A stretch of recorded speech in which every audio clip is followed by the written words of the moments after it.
مرزا غلام احمد قادیانی نے بر صغیر میں رہتے ہوئے نبوت کا دعویٰ کیا کہ میں آخری نبی ہوں، جس کی وجہ سے اس کو سارے فرقے والوں نے کافر ڈکلیئر کر دیا،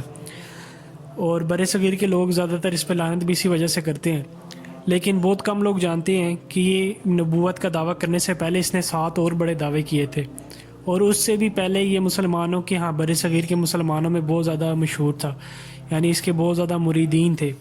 لیکن جب اس نے یہ نبوت کا دعویٰ کیا تو کچھ لوگ تو اس کو چھوڑ گئے، لیکن کچھ لوگوں نے جو ہے وہ اس کی پیروی سٹارٹ کر دی۔ جو لوگ ان کی باتوں کے دھوکے میں آ جاتے ہیں اور قادیانیت اختیار کر لیتے ہیں، اگر وہ مرزا قادیانی کی اصل تحریر کردہ کتابیں اور عقائد کو پڑھ لیں تو وہ کبھی بھی قادیانی نہ رہیں گے اور توبہ کر کے دوبارہ مسلمان ہو جاتے ہیں، کیونکہ مرزا غلام احمد قادیانی کی باتیں اس قدر غیر معقول اور عجیب و غریب ہیں کہ کوئی نہ سمجھ بھی ان کو پڑھ کر درست نہیں سمجھتا۔ اب اس میں حیران ہونے والی بات یہ ہے کہ مرزا قادیانی کی اتنی غیر معقول باتیں پڑھ کر بھی لوگ جو ہے قادیانی کی کیسے رہ لیتے ہیں۔ جو لوگ قادیانی رہ چکے ہیں اور توبہ کر کے دوبارہ مسلمان ہوتے ہیں تو ان سے جب اس کی اصل دریافت کی جاتی ہے تو وہ کہتے ہیں کہ مسلمان ہونے والے قادیانی بیان کرتے ہیں کہ قادیانی کو مرزا غلام احمد قادیانی کی کتابیں اور تحریریں پڑھنے سے روکا جاتا ہے کہ آپ کو ان کی باتیں سمجھ نہیں آئے گی۔ جس طرح ہمیں کہتے ہیں کہ کچھ اولیاء کے بارے میں یا پیروں کے بارے میں اگر ہمیں اس طرح کی تحریر مل جاتی ہے جس کے اندر شرک یا اس طرح کے الفاظ موجود ہیں تو ان کے مریدین یہی اسی طرح کے لاجک پیش کرتے ہیں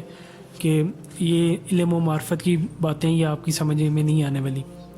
اور جو لوگ مسلمان ہوتے ہیں وہ کہتے ہیں کہ جب ہم نے کسی طرح مرزا غلام احمد قادیانی کی کتابیں حاصل کر کے ان کا مطالعہ کیا تو ہماری آنکھیں کھل گئیں اور ہم نے اس پر لعنت بھیجی اور دوبارہ مسلمان ہو گئے۔ اب صرف خاص باتیں مرزا غلام احمد قادیانی نے جو اور اس کے خلفاء جو کرتے ہیں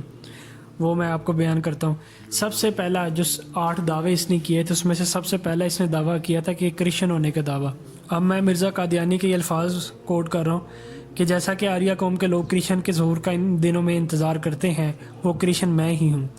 پھر کہتا ہے یہ دعویٰ میری طرف سے نہیں بلکہ اللہ نے بار بار میرے پر ظاہر کیا ہے کہ جو کرسچن آخر زمانہ میں ظاہر ہونے والا تھا وہ تو ہی ہے آریوں کا بادشاہ،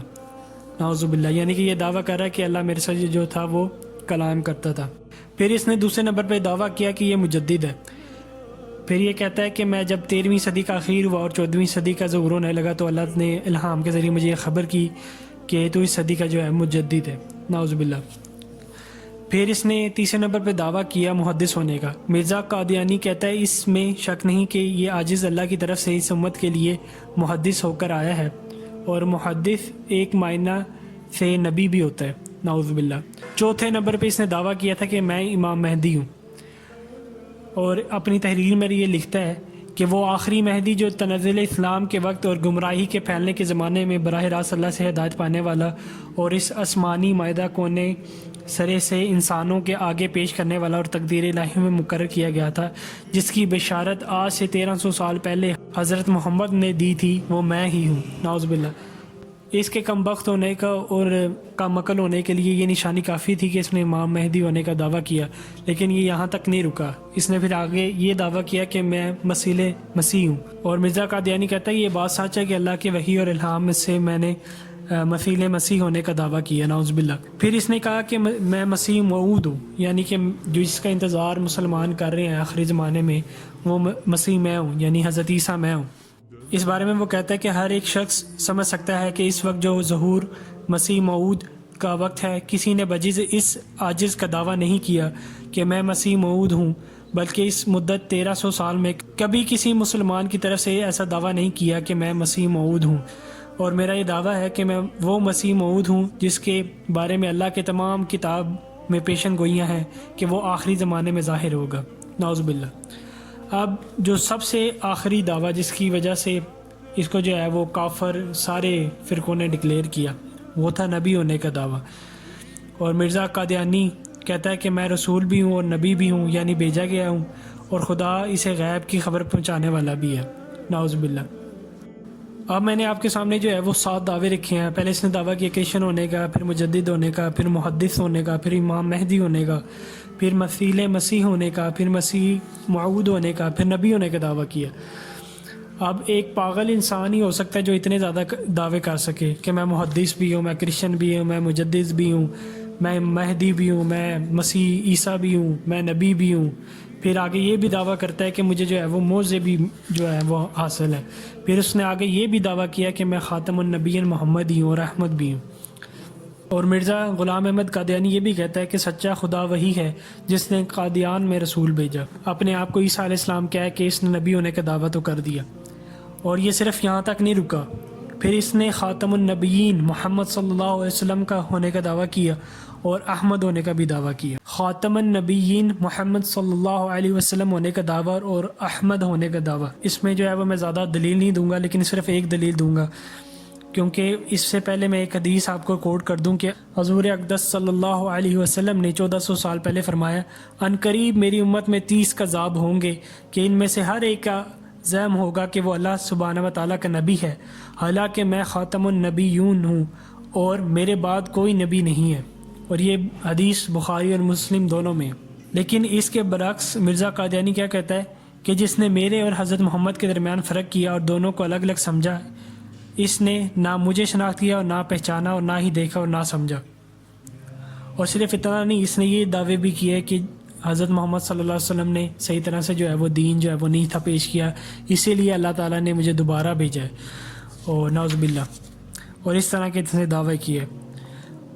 اور توہین صحابہ کی, توہین اہل بیت کی, حضرت امام حسین کی اس نے توہین کی. مرزا غلام احمد قادیانی کا دعویٰ تھا کہ اس کو معجزات جو ہے وہ دکھائے گئے ہیں اور اس کو معجزات دیے بھی گئے ہیں. اور وہ کہتا ہے کہ خدا میرے لیے اس کثرت سے نشان دکھلا رہا ہے کہ اگر نوح کے زمانے میں وہ نشان دکھلائے جاتے تو وہ لوگ غرق نہ ہوتے. اور اس کے علاوہ اس نے اللہ تعالیٰ کی بھی توہین کی اور قرآن کی بھی توہین کی. اور یہ لوگ جو ہے وہ قرآن میں جدھر بھی محمد صلی اللہ علیہ وسلم کا نام آتا ہے اس سے مراد یہ غلام احمد قادیانی لیتے ہیں, اور جتنے بھی نبی ہوتے ہیں ان سب کی تفسیر میں انہوں نے اپنا مرزا غلام احمد قادیانی لکھا ہے. اس وجہ سے ان کو جو ہے وہ سارے فرقے جو ہے وہ کافر کہتے ہیں. اس ویڈیو میں صرف میرا مقصد یہ تھا کہ آپ کے سامنے وہ سارے دعوے رکھے جائیں جو کہ مرزا غلام احمد قادیانی نے اپنی زندگی کے اندر, اپنی تحریر کے اندر, اپنے عقائد کے اندر, اپنی کتابوں کے اندر تحریر کیے ہیں. یہ ساری باتیں وہ آپ کے سامنے لائی جائیں تاکہ ایک انسان, ایک عام مسلمان جو بر صغیر کے اندر رہتا ہے, اس کو یہ سمجھ آ جائے کہ ہم لوگ اس کو کافر کیوں کہتے ہیں اور اس کے ماننے والے کو کافر کیوں کہتے ہیں. اس کا ہرگز مطلب نہیں ہے جو ان کو مانتے ہیں ان کو قتل کر دیا جائے, بلکہ ان کو اصل اسلام کی دعوت دی جائے. اور ان کی تحریر جو مرزا غلام احمد قادیانی نے اپنی کتابیں لکھی ہوئی ہیں ان کو دی جائے تاکہ یہ لوگ ان پڑھیں اور ان کو سمجھے, غور و فکر کریں کہ ایک پاگل انسان ہی ہو سکتا ہے جو 8 دعوے کر دے کہ میں مہدی بھی ہوں, میں عیسیٰ بھی ہوں, میں محمد بھی ہوں, اور میں احمد بھی ہوں, میں مجدد بھی ہوں, میں محدث بھی ہوں. اور یہ ایک پاگل انسان کر سکتا ہے. اور انشاءاللہ ہم اگلی ویڈیو میں دیکھیں گے کہ اس مرزا غلام احمد قادیانی نے نبوت کا دعویٰ کیوں کیا, حالانکہ اس کے پاس تو بہت زیادہ فیم تھا, شہرت تھی, اور اس کے بہت زیادہ مرید تھے, تو اس کو کیا ضرورت پڑ گئی تھی اس طرح کے بڑے بڑے دعوے کرنے کی. اور مزید یہ کہ اس نے کیا کیا توہین کی ہے, اور یہ ہمارے لیے جاننا کیوں ضروری ہے.